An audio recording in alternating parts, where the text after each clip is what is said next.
Lions ইন্টারন্যাশনালের অন্তর্গত নবগঠিত Agartala metro Lions club animal শীর্ষক এক কর্মসূচি হাতে নিয়েছে।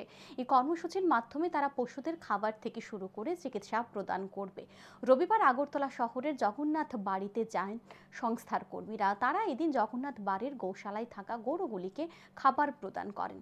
আগরতলা মেট্রো লায়ন্স ক্লাবের সভাপতি নন্দদুলাল পাল জানান, নবগঠিত আগরতলা মেট্রো লায়ন্স ক্লাব প্রথমবারের মতো লায়ন্স লাভ অ্যানিমেল শীর্ষক কর্মসূচি হাতে নিয়েছে। এই কর্মসূচির মাধ্যমে পশুদের খাবার ও চিকিৎসা পরিষেবা প্রদান করা হবে।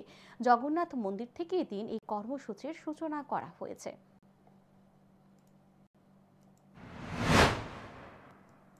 আমরা আজকে একটা নতুন ক্লাব গঠন করছি, Lions club of Agartala metro.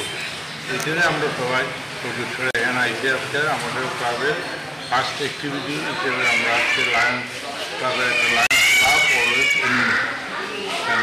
ওইগুলিতে একটা এখানে যে ফটোগুলো আছে, খাওয়া দাওয়া দেওয়া হবে,